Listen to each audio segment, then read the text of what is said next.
Boa noite a todos. Boa noite aos internautas que nos acompanham. Que a paz do Mestre Jesus esteja nos nossos corações. Bom, dando prosseguimento ao estudo do livro Os Domínios da Mediunidade, hoje falaremos um pouco sobre o capítulo 23, cujo título é Fascinação. Só para que a gente possa contextualizar a continuidade do nosso estudo, vamos lembrar que o narrador nos traz, ou a narrativa nos traz, né, a presença dos trabalhos que aconteciam na Casa Espírita, sob a coordenação do André Luiz, do Hilário e de Aulus, né, junto a alguns trabalhadores da casa e aqueles que recebiam assistência. Uma dessas duas senhoras, que há a descrição, uma delas nós vimos o caso a semana passada, que foi o caso sobre o animismo. Lembram? Muito bem. E aí hoje a gente continua então, dentro daquele mesmo contexto. E o texto nos diz o seguinte: levantara-se a dama de esquisita maneira e, rodopiando sobre os calcanhares, qual se um motor lhe acionasse os nervos, caiu em convulsões, inspirando piedade. Jazia sob o império de impassíveis entidades da sombra, sofrendo, contudo, mais fortemente a atuação de uma delas, que, ao enlaçá-la, parecia interessada em aniquilar-lhe a existência. Olha a importância dessa expressão. Que a atuação de uma delas, que, ao enlaçá-la, parecia interessada em aniquilar-lhe a existência. A infortunada senhora, quase que uivando, à semelhança de loba ferida, gritava a debater-se no piso da sala, sob o olhar consternado de Raul, que exorava a bondade divina em silêncio. Raul era o encarnado dirigente que coordenava as atividades daquela noite. Coleando pelo chão, adquiria animalesco aspecto, não obstante sob a guarda generosa de sentinelas da casa. Então havia toda uma proteção, né? Aulus e o irmão Clementino, usando avançados recursos magnéticos, interferiram no deplorável duelo, constrangendo o obsessor a desvencilhar-se, de certo modo, da enferma que continuou, ainda assim dominada por ele, a estreita distância. Havia uma dominação, né? Após reerguer-se a doente, auxiliando-a a sentar-se, rente ao marido, nosso instrutor deu-se pressa em explicar-nos o que estava acontecendo. É um problema complexo de fascinação. Nossa irmã permanece controlada por terrível hipnotizador desencarnado, assistido por vários companheiros que se deixaram vencer pelas teias da vingança. No ímpeto de ódio com que se lança sobre a infeliz, propõe-se humilhá-la, utilizando-se da sugestão. Então havia um controle mental ali, né? Não fosse o concurso fraternal que veio recolher neste santuário de prece, em transes como este seria vítima integral da licantropia deformante. Então aquele aspecto de loba, os sons que ela emitia lembravam esse processo conhecido como licantropia.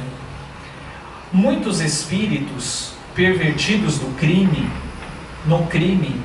abusam dos poderes da inteligência, fazendo pesar tigrina crueldade sobre quantos ainda sintonizam com eles pelos débitos do passado.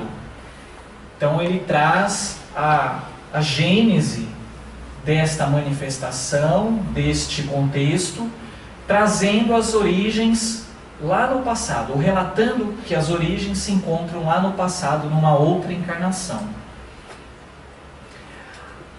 A semelhantes vampiros, devemos muitos quadros dolorosos da patologia mental nos manicômios.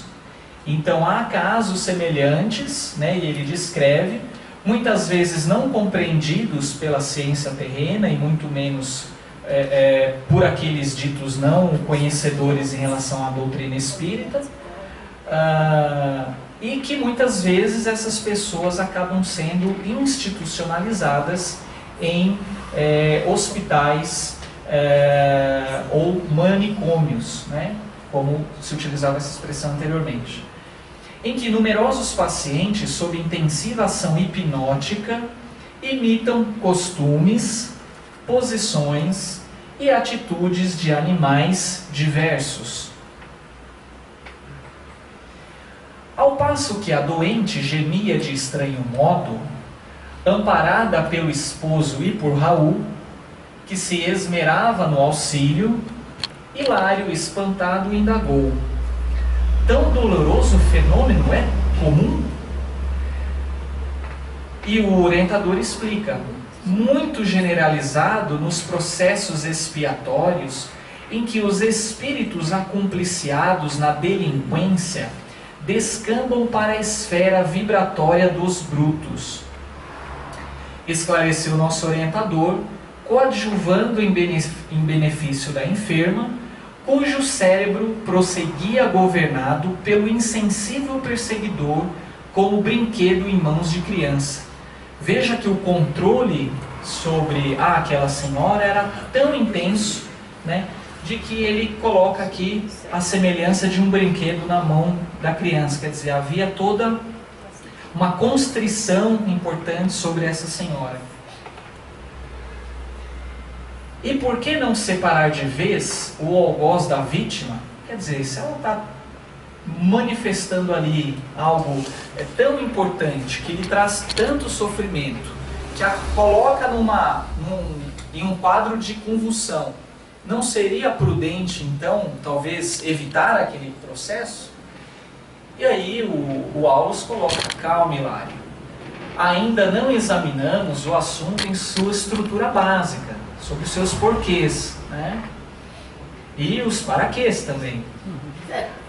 Toda obsessão tem alicerces na reciprocidade, na sintonia, na faixa vibratória, né? Recordemos o ensinamento de nosso Divino Mestre. Não basta arrancar o joio, é preciso saber até que ponto a raiz dele se entranha no solo com a raiz do trigo, para que não venhamos a esmagar um e outro. Não há dor sem razão. Atendamos assim à lei da cooperação, sem o propósito de nos anteciparmos à justiça divina. Veja como Deus é misericordioso e bondoso e mais, justo, né? E aqui também nos faz refletir sobre a questão da lei de ação e reação e do livre-arbítrio, né? Veja que realmente naquele momento era um quadro bastante delicado em que aquela senhora se encontrava, porém não era por acaso, assim como não é por acaso muitas das nossas vivências de dor, né, dos quadros mais importantes do ponto de vista da obsessão, né? Mas há um detalhe importante que ele nos coloca, de que todo o processo obsessivo há uma reciprocidade, tem um porquê e tem uma sintonia, né? E obviamente muitas vezes o tempo para a restauração desse quadro, para o refazimento, o processo de melhoramento, na verdade, demanda tempo. Imaginem vocês um processo doloroso, muitas vezes, de muitos anos, décadas, séculos ou milênios, né? Tudo isso há uma necessidade de um tempo. E, obviamente, há uma necessidade de esclarecimento, de autoevangelização e de trabalhar, por exemplo, sentimentos como o perdão. Lembrando que em alguns slides atrás, né, ele traz a questão de um aspecto ou de um sentimento baseado na vingança, na raiva, não é isso? E, obviamente, muitas vezes, sempre cabe a cooperação, né? Cabe o auxílio, para que a gente possa minimizar, mas o processo de compreensão e de resolução, muitas vezes, desse quadro obsessivo, é o tempo, e depende de cada um, né? Pois tudo se baseia na justiça divina. Raul, sob o controle do mentor da casa, tentava sossegar o agitado comunicante, recordando-lhe as vantagens do perdão e incutindo-lhe a conveniência da humildade e da prece. Veja que Raul, ele é o exemplo, né, do orientador, né, ou pelo menos o modelo de orientador mais adequado. Ele não se precipita, ele procura fazer o trabalho dele, procurando orientar, esclarecer, trazer a importância de se trabalhar alguns sentimentos, a importância da prece, né? Ele não tem nenhuma postura de julgamento, né? Interessante isso. Aflito, como não querendo perder o fio da lição, meu colega beirou-se de nosso orientador e alegou: todavia, para colaborar em favor desses irmãos em desespero, será suficiente o concurso verbalista? Né? Será suficiente apenas esclarecer, orientar? Né? Será que só isso seria o suficiente? Ele responde: não lhes estendemos simplesmente palavras, mas acima de tudo o nosso sentimento, que é o sentimento de amor, né? O sentimento e o desejo de que haja um esclarecimento, que ele se sinta tocado, que o espírito em questão, o ser, se sinta tocado no seu íntimo por aquele sentimento de vibração positiva, de amor. Porque esse sentimento, ele vibra no ser e que, mesmo temporariamente, nós não vendo, não enxergando o seu desdobramento a curto prazo, mas sempre é uma semente jogada naquele espírito que sofre, que se angustia, que teme, que se desespera, que guarda raiva, que se sente angustiado, enfim. Então, toda a frase articulada com amor é uma projeção de nós mesmos. E aí vamos trazer para o nosso dia a dia, vamos trazer para a nossa vida cotidiana. Será que estamos projetando frases articuladas com amor? Em tempos de eleição está difícil, né? Portanto, se é incontestável a nossa impossibilidade de oferecer-lhes a libertação prematura, estamos doando em favor deles a nossa boa vontade, através do verbo nascido de nossos corações, igualmente necessitados de plena redenção com Cristo. Então veja, todos nós somos necessitados dessa misericórdia do Pai, da misericórdia e do perdão do nosso próximo. Não estamos tão evoluídos assim, né? Somos ainda carentes da prática do amor e da caridade. Trazemos de milênios e milênios as nossas angústias, os nossos traumas, as nossas vivências, muitas vezes percorridas no caminho do mal.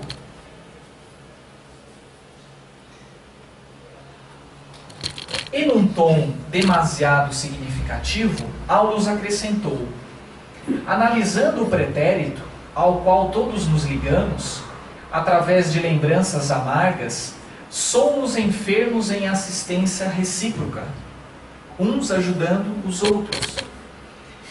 Não seria lícito guardarmos a pretensão de lavrar sentenças definitivas pró ou contra ninguém. Não julgueis para não serdes julgados. Não é isso que o Cristo nos ensinou? Porque na posição em que ainda nos achamos, todos possuímos contas maiores ou menores a liquidar. Para o cuidado fraterno de que dava testemunho, a doente e o perseguidor mereciam igual carinho. Igual carinho. Aplicou passes de desobstrução à garganta da enferma, daquela senhora, e em breves instantes o verdugo, ou obsessor, começou a falar através dela, numa algaravia, ou algaravia, cujo sentido literal não conseguimos perceber. Entretanto, pela onda de pensamento que lhe caracterizava a manifestação, sabíamos que a ira se lhe extravasava do ser.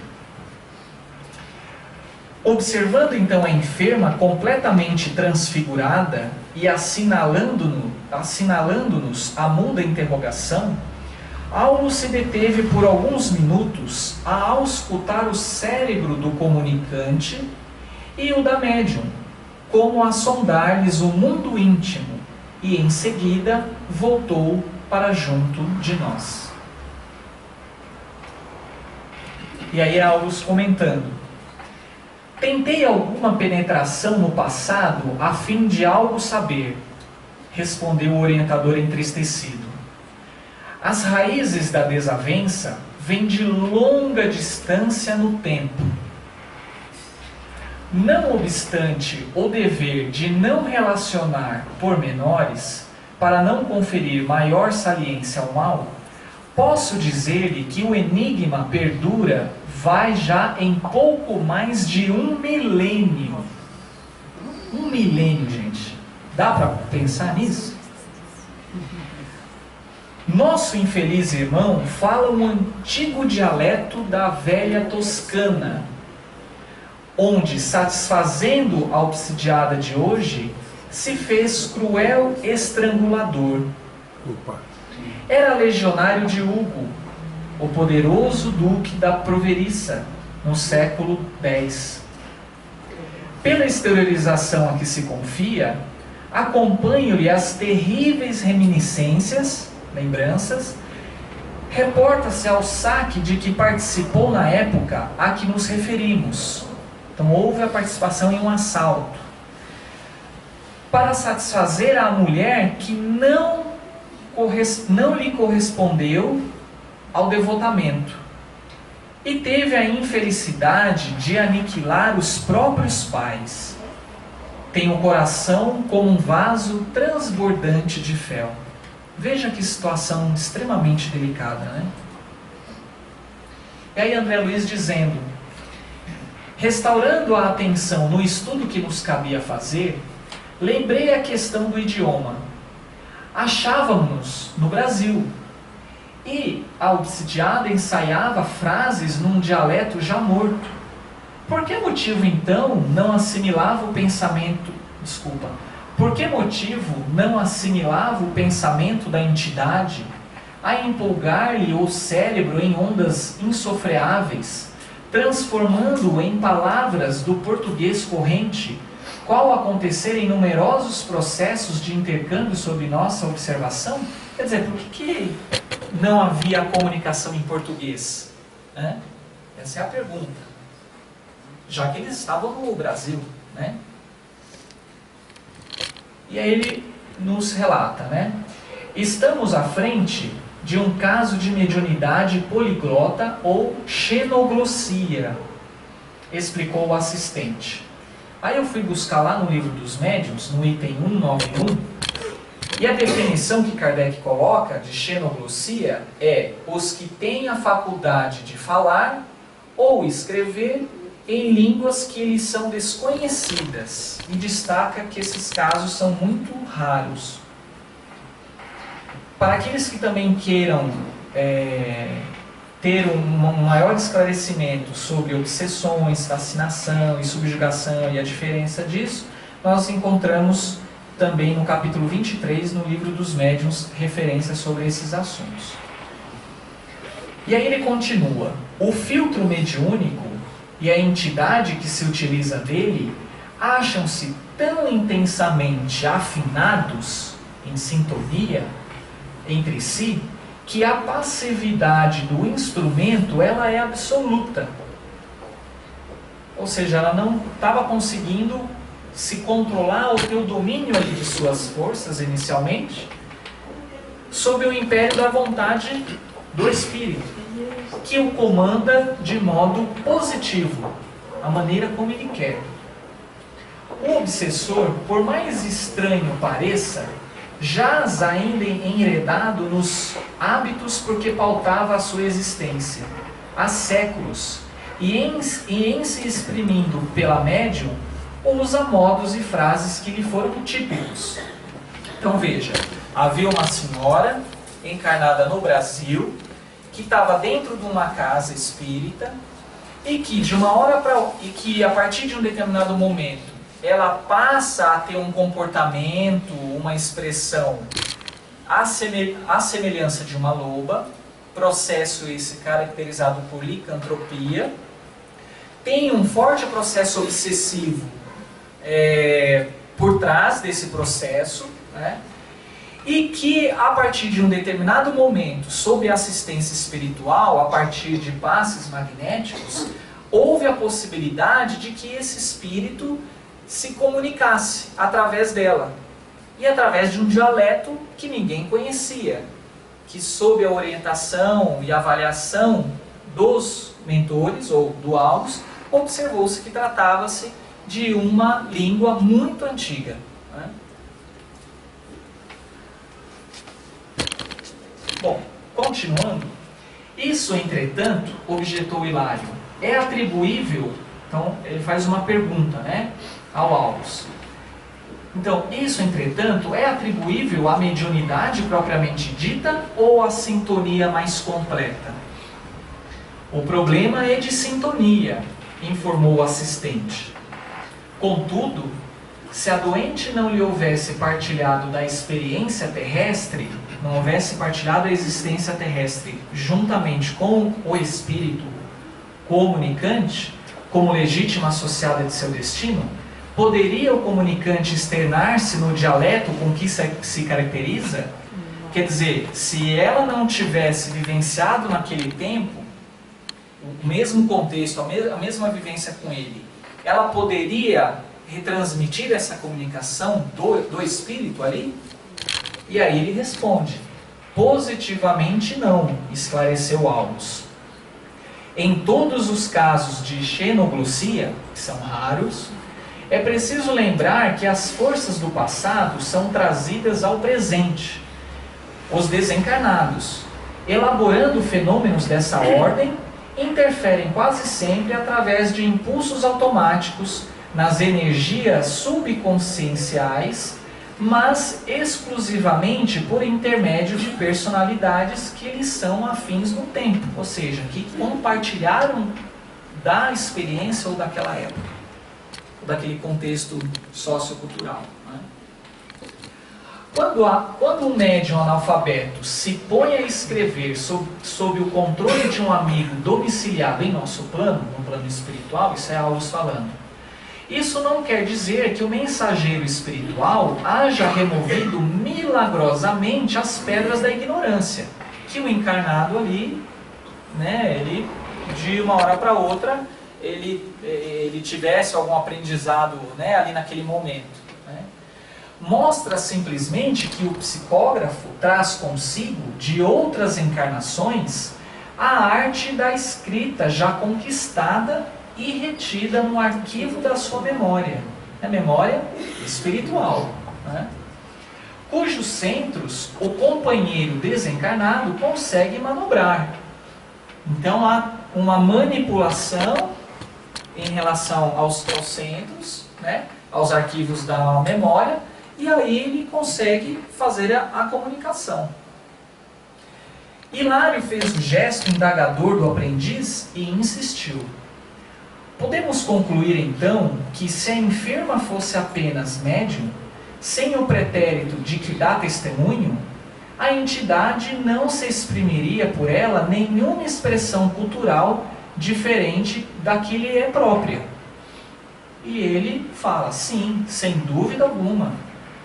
Em mediunidade há também o problema da sintonia no tempo, né? Ou seja, aquelas vivências, as experiências que o ser agora encarnado também teve no passado.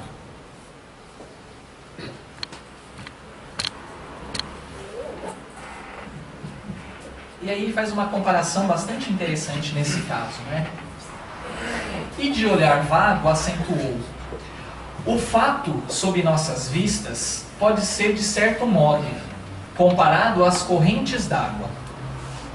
Cada qual tem o seu nível. As águas, à flor da terra, guardam a serventia e o encanto que lhes são peculiares, né? Contudo, somente as águas profundas encerram o tesouro educado ou inculto das enormes forças latentes. Quer dizer, aquilo que a pessoa traz dentro de si, aquilo que está no seu íntimo, né? Gravado em si. E que podem ser convenientemente utilizadas quando aquelas são trazidas à superfície. Quer dizer, tem coisas que conseguem ser manifestadas, no caso em questão, porque ela trazia, né, experiências, trazia também um comprometimento com aquele espírito há milênios, né? E isso aconteceu em decorrência dessa vivência, dentro desse contexto.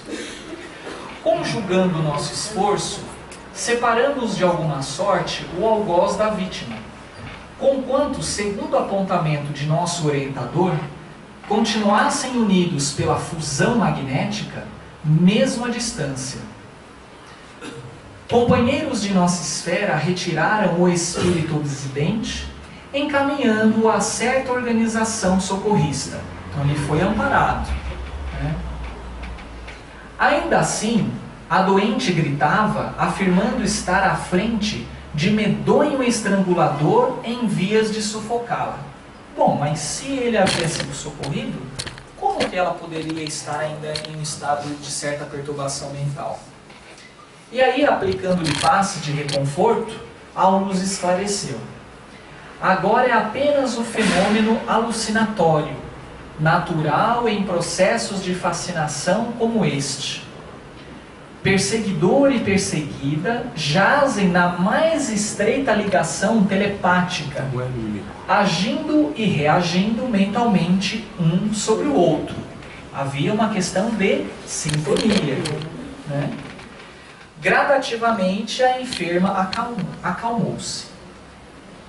Fim da crise, perguntei ao nosso orientador sobre o remédio definitivo à dolorosa situação, ao qual respondeu com grave entono. A doente está sendo preparada, vejam a misericórdia, né, e a justiça divina, tendo-se em vista uma solução justa para o caso. Justa. Ela e o verdugo, em breve, serão mãe e filho. Olha só. Não há outra alternativa na obtenção do trabalho redentor. Que trabalho redentor é esse? Trabalho de amor. De harmonização. De reajuste. De compartilhar novamente uma existência, uma proximidade, de maneira que seja, dentro das possibilidades, a mais fraterna, a mais conveniente, ou a mais assertiva possível, né? Energias divinas do amor puro serão mais profundamente tocadas em sua sensibilidade de mulher, e nossa irmã praticará o santo heroísmo de acolhê-lo no próprio seio. Ela era vítima? Era vítima? O que tinha acontecido lá atrás? Ela não foi estrangulada? Ele tinha feito um saque, provavelmente aí de uma maneira, talvez existiria, ou melhor, houve, na verdade, algum interesse do ponto de vista material em relação ao pai. Não sei se ele tinha, sei lá, alguma coisa relacionada a comércio ou qualquer coisa nesse sentido, ou em casa. Houve um saque, houve também o assassinato dos pais, né? E talvez pelo fato, né, como ela não correspondeu talvez a essa intenção de que após acontecer isso, talvez ela teria ele junto de si, ou ele teria ela junto dele, e isso não aconteceu. E obviamente esse conflito acabou se persistindo aí por milênios, né? Em seguida, deixando-nos pensativos, caminhou no rumo de outro necessitado, enquanto exclamava: louvado seja Deus pela glória do lar, né? Então, por isso que quando a gente lê lá no Evangelho, né, sobre os laços corporais, os laços espirituais, né, o papel e a importância da reencarnação como processo regenerativo, como processo de aprendizado, de renovação de sentimentos, como o amor, né, de uma maneira que a justiça divina possa se cumprir, né, dessa forma, através deste exemplo, fica muito mais claro, né, o papel que cada um de nós tem, né, junto ao ambiente familiar, de que aquela situação, muitas vezes difícil, de dor, de desassossego, de conflitos, né, na verdade sempre há um porquê por trás disso tudo. E não há, mesmo perante a determinados comportamentos, a determinadas situações, como abandono, como traição, e como qualquer outra situação, não há, na verdade, não deve haver uma necessidade de julgamento, e muito menos de se caracterizar como uma vítima ou um algoz. Assim como nos é trazido no texto, todos nós necessitamos da misericórdia do Pai, da assistência, da cooperação. E obviamente, dentro do tempo de Deus, dentro da justiça divina, aquilo que precisar ser trabalhado e reajustado, vai ser trabalhado ou reajustado, né?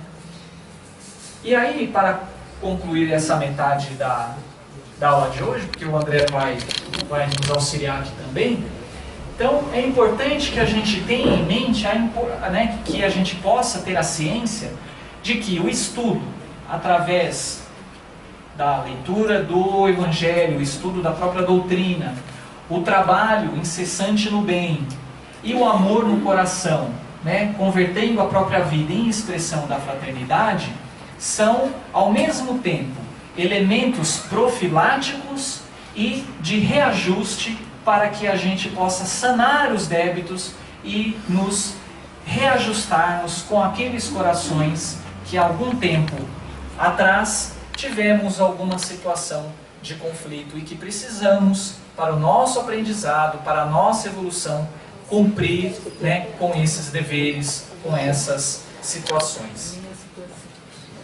André, pode.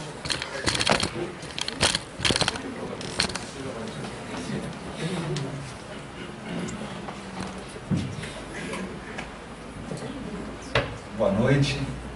Nós trouxemos algumas reflexões, até comentadas pelo Luiz Gustavo, que estão presentes no mecanismos da mediunidade, para vermos como isso, do ponto de vista mais assim da ciência, das energias, das ondas, como isso se processou entre os dois personagens, entre as duas personalidades. Então, aqui faz parte do comentário de aulas no início, como o Luiz Gustavo apresentou. Aqui estão alguns pontos. É um problema complexo de fascinação, ele havia dito. Nossa irmã permanece controlada por terrível hipnotizador. desencarnar. Nós conversamos sobre a hipnose, teve a outra aula sobre mecanismos tratando isso. Então, no ímpeto de ódio, propõe-se humilhá-la utilizando-se da sugestão. Então, a entidade utilizava, movimentada, impulsionada pelo ódio que ela tinha, ela promovia sugestões na mulher, e isso fazia com que a sintonia dela baixava, porque essa sugestão que a entidade obsessora faz é justamente no calcanhar de Aquiles que ela tinha, que aquela mulher tinha. Então, trazendo para nós algumas reflexões, muitas vezes é um estímulo no trânsito, ou uma palavra, uma frase que alguém fala e a gente não gosta e bate profundamente nos nossos pontos fracos. Ali a gente reage por causa de um reflexo ou de um automatismo mental, a frequência torna-se mais longa e dá aí a condição no caso, a entidade, né, obsessora, atuar com mais facilidade, e no caso dela foi muito mais forte, porque o vínculo, né, como o Gustavo colocou, foi há milênios, há mais de um milênio. Né? Então, a vinculação entre as duas entidades era muito forte. Quantos ainda sintonizam, diz Aulus, com eles pelos débitos do passado? Então, o passado, ele já passou. No entanto, o registro está em nosso perispírito, está em nossa memória. Então, o registro do passado, ele faz parte também dos nossos corpos. Né? Então, é aí que estão as energias a serem modificadas e que dão a sintonia com todos aqueles com quem convivemos, seja encarnado ou desencarnado, porque existia uma convivência entre os dois, né? No capítulo sobre obsessão e mediunidade, no Mecanismos, André Luiz afirma, trazendo consigo as sequelas ocultas, exteriorizam ondas mentais viciadas que lhes alentam as disfunções dos implementos físicos, ondas essas pelas quais recolhem os pensamentos das entidades inferiores, a lhes constituírem a cobertura da retaguarda. Então, que sequelas ocultas são essas? Ela guardava. Isso é resquício do ontem. Afinizados com os fulcros de sentimento desequilibrado. Aulus afirmou que era um problema de sintonia, que eles estavam em sintonia plena, o obsessor e a moça. Então, a sintonia se dava justamente nesses fulcros de sentimento desequilibrado que tanto ela trazia quanto ele.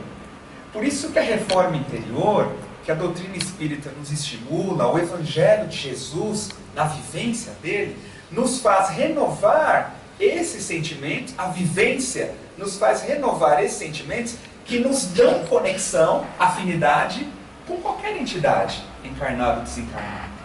Nós renovamos a energia, a nossa sintonia, a partir da reforma interior desses sentimentos que estão constituindo a minha mente, a nossa mente. É então que aí Aulus, né, coloca, o problema é de sintonia. Então a sintonia, ela faz parte da emissão dos pensamentos, e o sentimento e o pensamento fluem nesse sentido. Então, no relacionamento entre esses espíritos, se faz na base dos sentimentos, devido às energias que se acumulam na estrutura mental. Então, aquela personagem, ela carregava ainda alguns comportamentos, e era isso que dava a perfeita sintonia também com aquela entidade. Se ela modifica a forma de sentir, a forma de reagir diante das dificuldades, o perseguidor não consegue acessar, porque ela não carregaria eventualmente um sentimento de ódio ou de vingança, que é o que ele tinha. Ele estava querendo se vingar. Então tinha o ódio e a ação da vingança. Se ela não mais trouxesse, até tentando só verificar de um outro ponto de vista, se ela não trouxesse energias de ódio ainda, ou de eventual vingança, ele não conseguiria, talvez, tão facilidade assim, de se sintonizar. Assim como nós no rádio, a gente tenta sintonizar uma emissora de rádio, às vezes é fácil, né? Porque aquele aparelho é digital, etc. Agora, se você está com um rádio, que o aparelho tem uma outra eletrônica, outra estrutura, muitas vezes a sintonia é difícil. Então aí que está a questão, trazendo de forma simbólica esse exemplo, porque no nosso caso é muito mais complexo no perispírito, a sintonia é dada também pelas estruturas desses sentimentos que carregamos. Aqui no caso, ela teve a bênção de ir a uma casa espírita e lá, tanto ela quanto a entidade estavam sendo tratados. E por que não separar de vez o algoz da vítima? Que foi uma pergunta que eu também fiz, foi uma dúvida minha. Por que não separa? Não separa os dois logo, né? E aí me chamou a atenção, esse é um último ponto, que o Aulus realmente afirmou: calma, Hilário, ainda não examinamos o assunto em sua estrutura básica. Toda obsessão tem alicerces na reciprocidade. Aí eu me perguntei, como assim na reciprocidade? Né, se ele está perseguindo. Então a gente viu na história que existe uma causa, né, uma causa que, se é recíproco, é porque ele irradia e ela sustenta isso, é uma via de mão dupla. Entendamos assim a lei de cooperação, atendamos assim a lei da cooperação sem o propósito de nos anteciparmos da justiça divina. Então muitas vezes é uma reflexão que a gente quer trazer agora, que muitas vezes a gente pensa que separar a entidade, naquele caso, seria a solução. E aqui Aulus nos chama a atenção para uma certa calma e tranquilidade para poder identificar, para nós não anteciparmos a justiça divina. Porque mal ou bem foi o processo obsessivo que fez ela ir para a casa espírita. Então, quiçá partir para um novo caminho de conseguir ter forças de receber aquela entidade como filho, que é o que vai acontecer, é o que deve ter acontecido, talvez, pelo tempo que o livro foi escrito até agora, né? Mas ele fala que em breve ela daria luz a essa entidade. Então, no caso, não dá para separar, no caso porque ele vai nascer filho dela, então essa convivência tem um objetivo que as leis divinas norteiam. E aí ele diz que, analisando o pretérito, ao qual todos nos ligamos, através de lembranças amargas, somos enfermos em assistência recíproca. Novamente, o recíproco. Então, nesse ponto de vista, somos enfermos, tanto, no caso, o obsessor, quanto a suposta vítima. Em todos os casos, né, de xenoglosia, como foi lido pelo Luiz, a gente chama a atenção sobre esta parte. Elaborando fenômenos dessa ordem, interferem quase sempre através de impulsos automáticos nas energias subconscienciais, mas exclusivamente por intermédio de personalidades que lhes são afins no tempo. Então, a mulher, em outras existências, né, a personalidade antiga que ela teve, que conviveu com ele, isso deu possibilidade da entidade se conectar a ela. E até essa personalidade que ela ela falava aquele idioma. Então isso estava na própria memória perispiritual dela. Indo aqui, por exemplo, observando através de uma imagem, hoje a personalidade dela, por exemplo, né, ela recebe influência de diversas personalidades de outras vidas. Uma delas foi aquela, há 1000 anos atrás, que ela falava aquele dialeto. Então ela teve essa aquisição. Aí, a entidade conseguia se vincular a partir dessa energia da memória, tá, dos corpos superiores mais sutis que ela traz.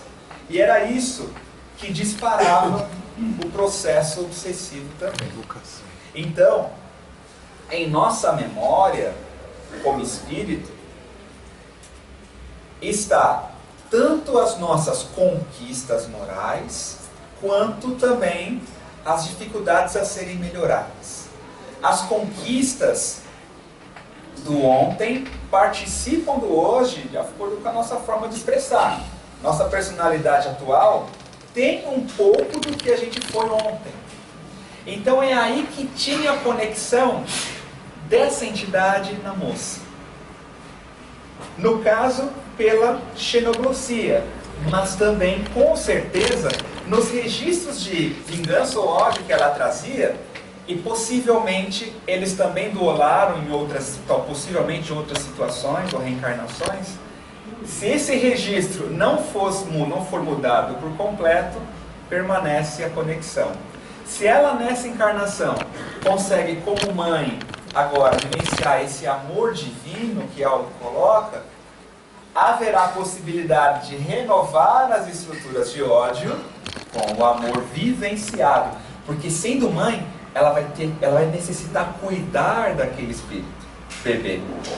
E cuidar, e velar na noite quando ele não está dormindo, e trocar a fralda, e com todo o cuidado materno e também, evidente, paterno, que aí trazendo para nossas reflexões, a gente reencontra muitos espíritos do ontem, e é na situação de caridade, que essa caridade da prática do amor, como materno ou paterno, que dá a nós a possibilidade de transformar a energia menos feliz que guardamos dele, ou dela, daquela entidade.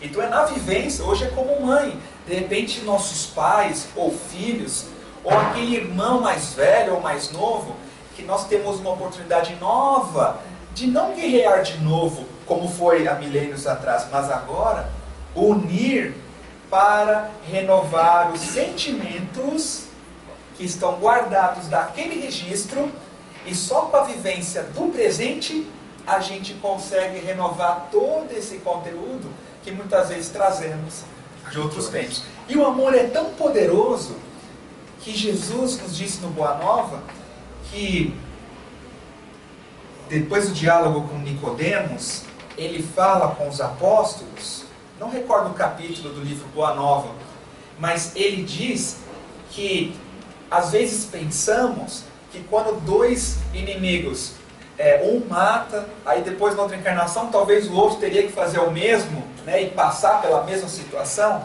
Não é bem assim. Jesus diz que na verdade a lei é de amor.